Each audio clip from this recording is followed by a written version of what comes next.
What does it take to change the world? A big army? A cure to a pandemic? A revolution? All of these take either a lot of people, thousands of hours, or massive amounts of space. But for Julian Assange, all he needed was a small room, an internet connection, and the world listened.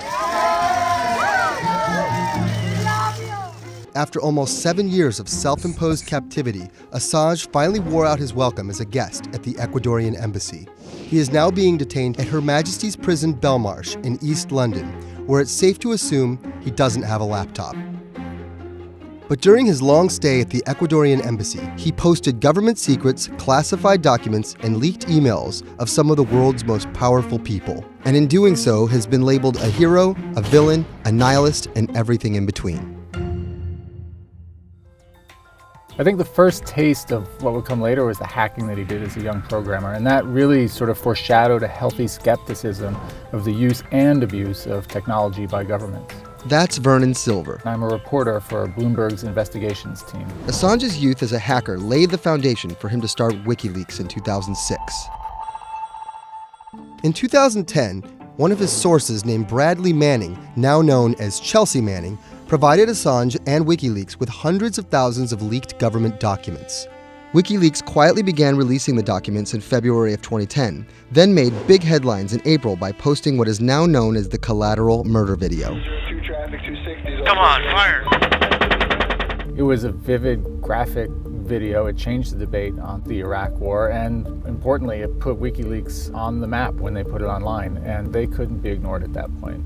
And those leaks were just the beginning. They went on to post more than 90,000 leaked documents known as the Afghan war logs, 390,000 documents known as the Iraq war logs, and 250,000 private messages between diplomats called cables in what is now known as Cablegate.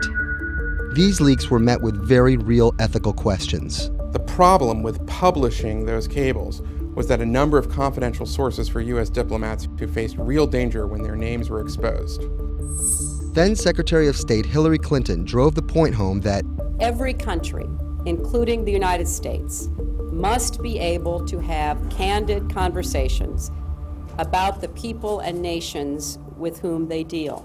Shortly after Cablegate, the Swedish government issued an arrest warrant for Assange on allegations of rape and molestation. He claimed the allegations were fabricated to get him extradited to the United States, a claim the US government denied. Assange's next move was to seek refuge in the Ecuadorian embassy. He essentially ran WikiLeaks from there, leaking files about Guantanamo Bay prisoners, Syrian political refugees, and the draft to the Trans-Pacific Partnership. And then came the 2016 US election.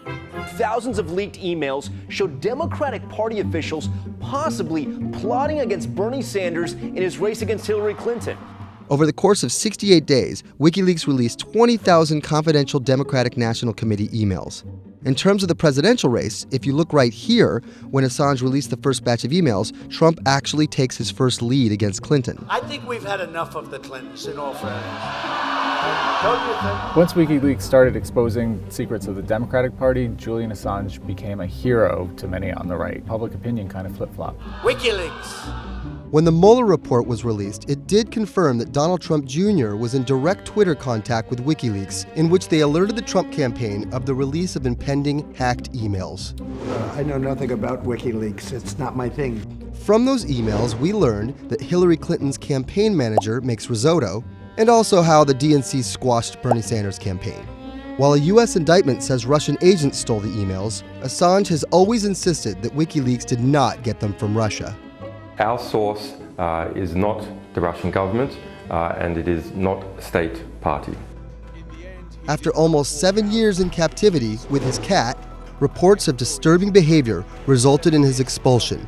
He was dragged out by British police, arrested and charged with breaching the Bail Act on May 1st, 2019. He was sentenced to 50 weeks in prison, and with Swedish prosecutors reopening their investigation into rape allegations, it looks like the age of Assange could be coming to a swift end. But for better or for worse, his work lives on. With or without Assange, WikiLeaks remains active, and governments the world over remain wary of its wrath.